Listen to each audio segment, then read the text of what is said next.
비교적 최근이죠. 2025년 2월 14일 날 부산의 반얀트리 호텔 신축공사에서 화재 사고가 발생을 했습니다. 그래서 근로자분들이 6명 정도가 사망을 하셨죠. 매우 안타까운 사고입니다. 사고가 발생한 이후에 노동청과 경찰청 등에서 열심히 수사를 하고 있죠. 국과수의 감정이 나왔다는 기사가 나왔습니다. 그 내용을 한번 살펴보겠습니다. 지하 1층 기계실 천장의 배관 보온재에서 불이 시작되었을 가능성이 있다. 화재 당시 발화 지점 주변에 화재 감시자는 없는 것으로 알려졌다라고 기사가 나왔습니다. 근데 우리 산업안전보건법을 보면 화재 위험성이 있는 작업을 할 때는 화재 감시자를 두어야 되거든요. 그 법 위반을 한 것 같습니다. 앞으로 수사가 어떻게 진행되고 있을지는 지켜보면 될 것 같고요. 오늘은 사망사고가 발생을 했을 때 회사 쪽의 대응 방안과 근로자 측의 대응 방안을 좀 살펴보도록 하겠습니다. 현재는 근로자 1명 이상의 사망사고가 나면 중대재해라고 해서 중대재해처벌법이 적용이 됩니다. 회사에서는 세 종류로 분류해서 대응을 하셔야 됩니다. 첫째로는 행정적 대응이 있고, 둘째로는 형사적 대응이 있는 것이고, 셋째로는 민사적 대응이 있습니다. 첫 번째 행정적 대응에 대해서 알아보도록 하겠습니다.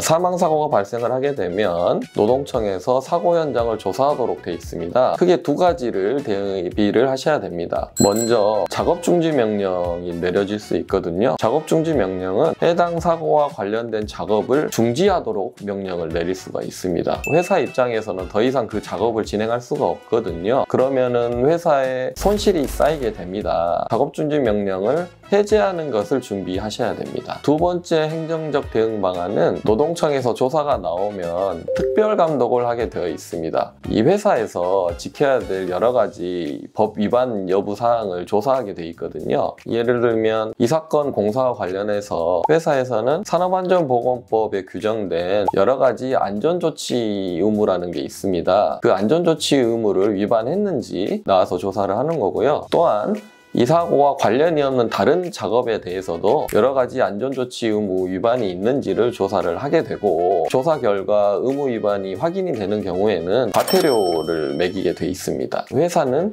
이에 대한 대비를 하셔야 됩니다. 두 번째로 형사적 대응 방안에 대해서 알아보겠습니다. 중대재해가 발생을 하게 되면 우리나라에는 수사기관이 두 개입니다. 노동청과 경찰청이 수사기관이고요. 형사범죄가 있는지 여부는 경찰청에서 수사를 하는 건데, 이런 산재사고가 발생을 하게 돼서 사망까지 이르게 되면 노동청이라는 특별한 수사기관도 수사를 시작하게 됩니다. 수사가 개시가 되면은 형사처벌을 받을 가능성이 있는 사람이 회사에서는 대표이사 와 안전관리자입니다. 대표이사는 중대재해처벌법 위반 혐의로 수사를 받게 될 수 있고요. 안전관리자는 쉽게 말해서 중간관리자라고 생각하시면 됩니다. 이 안전관리자는 산업안전보건법 위반 혐의와 업무상 과실치사 혐의로 형사처벌을 받으실 수가 있습니다. 그런데 대표이사의 중대재해법 위반 혐의와 안전관리자의 산업안전보건법 위반 혐의는 노동청에서 수사를 하게 되어 있고요. 일반 업무상 과실치사 혐의는 경찰청에서 수사를 하게 되어 있습니다. 그래서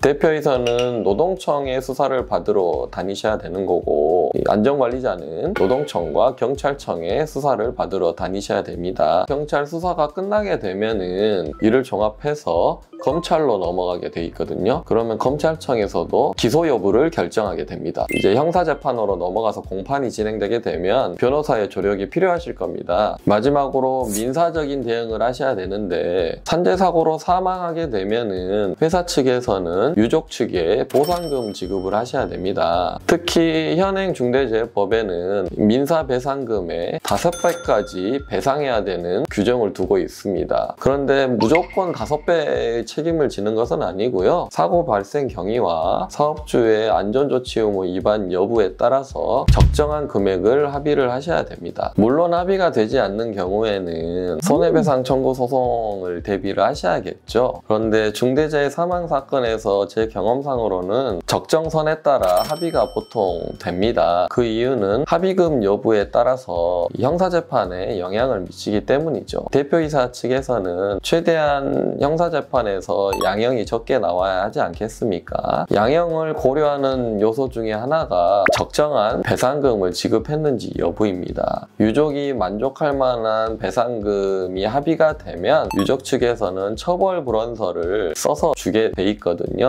물론 처벌불원서를 써 준다고 하더라도 처벌이 안 되는 것은 아니고 그 형을 정하는 양형 부분에서 유리한 요소로 작용하게 됩니다. 그 부분을 대응을 하셔야 됩니다. 중대 사망재해가 발생을 하게 되었을 때 근로자 측의 대응 방안을 알아보도록 하겠습니다. 첫 번째로 누구나 아시겠지만 업무상 사고로 인한 사망이 명확하다면 국가에 산재보상금을 신청을 하셔야 됩니다. 그런데 국가에 먼저 산재 신청을 해서 보상금을 받는 이유는 국가는 자력이 풍부하잖아요. 요건에 해당하면 무조건 지급이 되기 때문에 그래서 국가에 먼저 산재보상금을 신청을 하는 거고요. 산재보상금을 신청을 할 때 재해발생 경위를 적게 돼 있거든요. 그 재해발생 경위를 잘 적으셔야 됩니다. 재해발생 경위를 잘 작성을 해서 산재보상금을 신청을 하게 되면 이 국가에서 산재보상금이 지급이 될 것입니다. 그런데 국가에서 나오는 산재보상금을 주는 대로 받는 것이 아니라 산재보상금의 기초가 되는 이 평균임금 잘 따져보아서 제대로 보상이 나왔는지를 검토를 하고 제대로 보상이 나오지 않았다면 추가 청구를 해야 됩니다. 이 부분에 대해서 산재 전문 변호사나 노무사의 도움이 필요하실 겁니다. 유족 측에서는 산재보상을 받고 난 뒤에 남은 손해가 있으면 사업주 측에 청구할 수밖에 없습니다.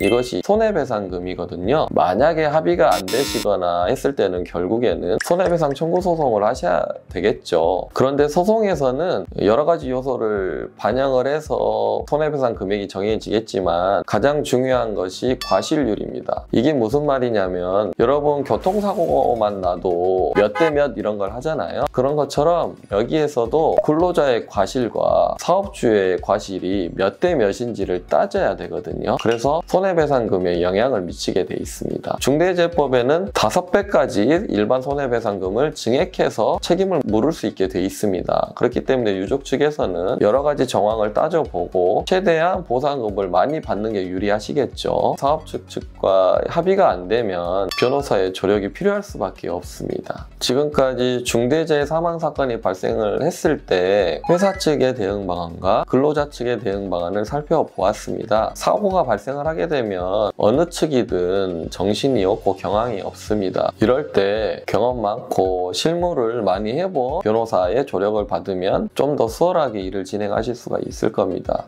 저는 작년에 우리나라 중대재해 1호 판결 변호인이기도 하였습니다. 혹시나 이런 안타까운 사고가 발생해서 변호사의 조력이 필요하신 분들은 누구나 상관없이 연락을 주시면 최대한 성실하게 대응해 드리도록 하겠습니다. 오늘 영상이 도움이 되셨다면 좋아요, 구독, 알림 설정 부탁드리겠습니다. 감사합니다.